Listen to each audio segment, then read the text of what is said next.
The topic of school choice has become a controversial issue, with advocates arguing that parents should have the right to use public funds to send their children to private religious schools. Various school choice programs have been implemented by state legislatures, including voucher programs, tax credit scholarships, and education savings accounts. Last year, in 2022, the U.S. Supreme Court decided a case that has redefined the boundaries of religious freedom and educational choice, Carson v. Macon. This Supreme Court decision has sparked a debate over the appropriate role of religion in the public arena and the degree to which religious organizations should receive public funding and exemptions from anti-discrimination laws. Maine has a program that helps parents pay for their children's high school education. If a parent lives in a school district that does not have its own high school and doesn't have an agreement with another district, they can choose a school for their child to attend, and Maine will pay part of the tuition. Private schools that meet certain requirements can be eligible for this program. However, since 1981, Maine has provided tuition assistance to schools that are non-sectarian, meaning they don't promote any specific religion. Some parents wanted to send their children to Bangor Christian schools and Temple Academy, but these schools don't qualify as non-sectarian, even though they're accredited by the New England Association of Schools and Colleges. The parents sued the Maine Department of Education, saying that the non-sectarian requirement violated the First Amendment of the U.S. Constitution by restricting their religious freedom and the 14th Amendment by treating them unfairly compared to parents who could send their children to non-religious schools. The lower court ruled against the parents, so did the appeals court. In a 6-3 decision on June 21, 2022, the U.S. Supreme Court ruled that Maine's law violated the Free Exercise Clause of the First Amendment, as the law discriminated against religious use of the tuition funds. Chief Justice John Roberts emphasized that while a state does not have to subsidize private education, once it does, it must do so on religiously neutral basis. Roberts and 5 other justices declined to eliminate the status versus use distinction, but significantly weakened it. Use-based refers to restrictions or requirements that are based on how a public benefit or program is used. A use-based restriction would be if a state law said that public funds could not be used to support any religious activities or education within the school, even if the school itself is affiliated with a religion. For example, if a state passed a law that said public funds cannot be used to support secular education in private schools, that would be a use-based restriction. It does not exclude the school based on their religious identity or affiliation, but rather based on how the funds would be used within the school. This is a distinction from a status-based restriction, which would exclude a person or institution based solely on their religious identity or affiliation, regardless of how the public benefit or program is used. A status-based restriction would be if a state law prohibited funding to any school that is affiliated with a certain religion, regardless of whether or not the school engages in religious activities or education. For example, if a state passed a law that said no public funds can go to any school affiliated with the Catholic Church, that would be a status-based restriction. It excludes the school solely based on their religious identity or affiliation, without considering how the funds would actually be used by the school. In this case, Chief Justice Roberts stated that merely labeling a funding restriction as use-based does not automatically exempt it from constitutional scrutiny. He argued that use-based restrictions are also considered religious discrimination and must pass strict scrutiny, meaning they must serve a compelling government interest and be narrowly tailored. Maine's program did not meet this standard. Roberts wrote, "There is nothing neutral about Maine's program, and that it discriminates against religion." He also noted that the state's interest in not promoting a particular religion does not justify excluding religious schools from public benefits available to others. Chief Justice Roberts emphasized that while states don't have to subsidize private education, if they do, it must be done on a religiously neutral basis. However, this statement did not satisfy the dissenters, including Justice Stephen Breyer, who argued that the majority's reasoning has no limits. He questioned whether school districts must now provide equivalent funds to parents who want to send their children to religious schools, and whether school districts that give vouchers for use at charter schools must pay equivalent funds to parents who want to give their children a religious education.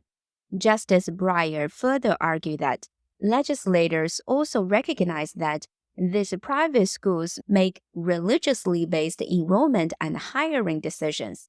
Bangor Christian and Temple Academy, for example, have admission policies that allow them to deny enrollment to students based on gender identity, sexual orientation, and religion, and both schools require their teachers to be born-again Christians.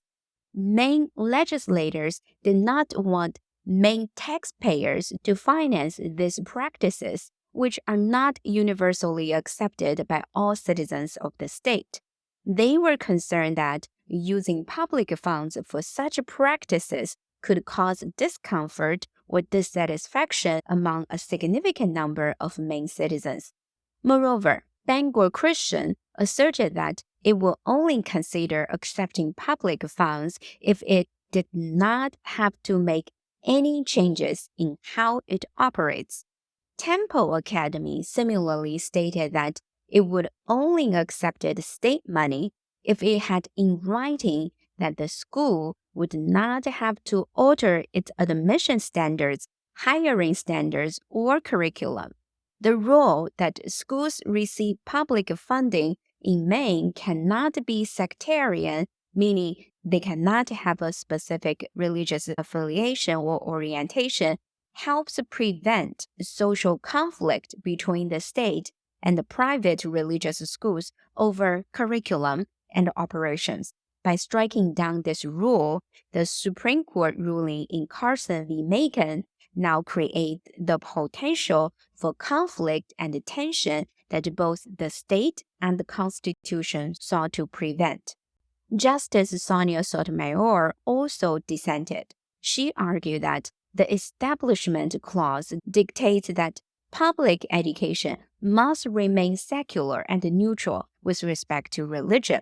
However, the court sidesteps this issue by claiming that Maine has chosen not to operate its own schools, but rather offer tuition assistance to parents who can then choose to send their children to public or private schools. But the reality is that Maine has been forced into this decision due to the unique challenges presented by its remote geography and the low population density, which makes it difficult for the state to operate schools in certain areas. The Supreme Court's ruling has significant implications for education policy, the funding of public schools, and anti-discrimination. First, the court's decision suggests that any state policy that discriminates against religious schools in tuition assistance, voucher, or charter school programs is highly likely to be struck down by the court. Denying public benefits to religious schools based on their religious affiliation will be more difficult to justify. This means that religious schools will have greater access to public funding and will be able to participate on equal footing with non-religious schools. The Blaine Amendments have been slowly losing its power. The Blaine Amendments are provisions in many state constitutions that prohibit the use of public funds to support religious schools or institutions. For example, the Georgia state constitution includes a provision that is similar to a Blaine Amendment.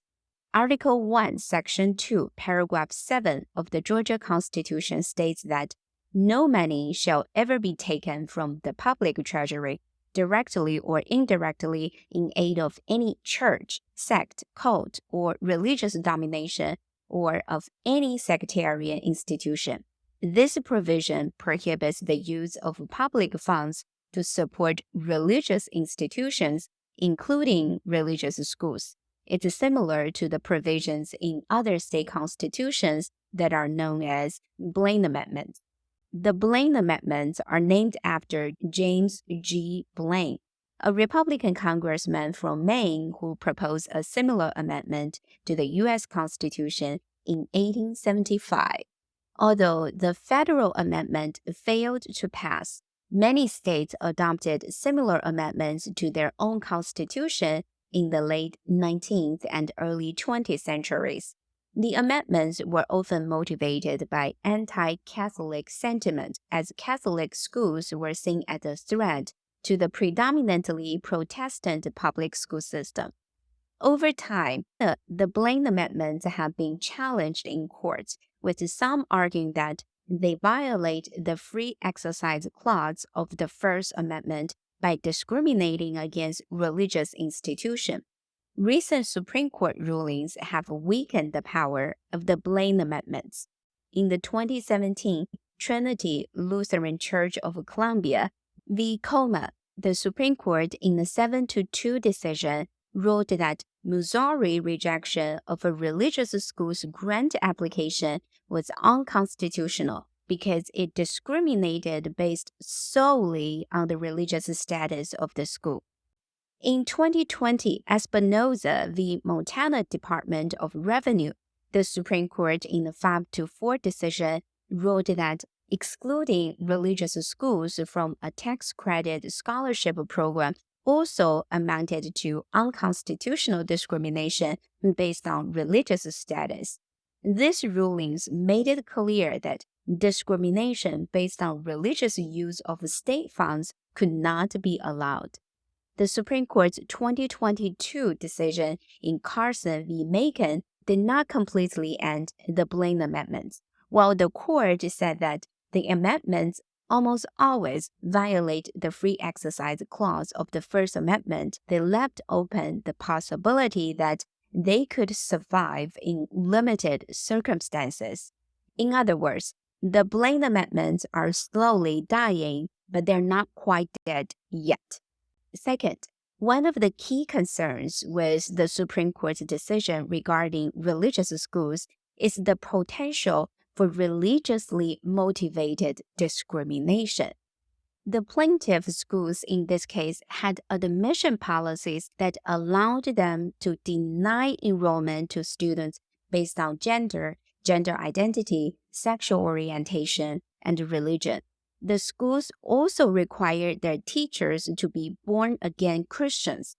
Some argue that this raises the unsettling prospect of taxpayer funds being directed towards schools that seek to instill discriminatory values and that refuse to admit or employ individuals whose identity or beliefs are inconsistent with those values. However, it's important to note that not all religious schools have discriminatory policies.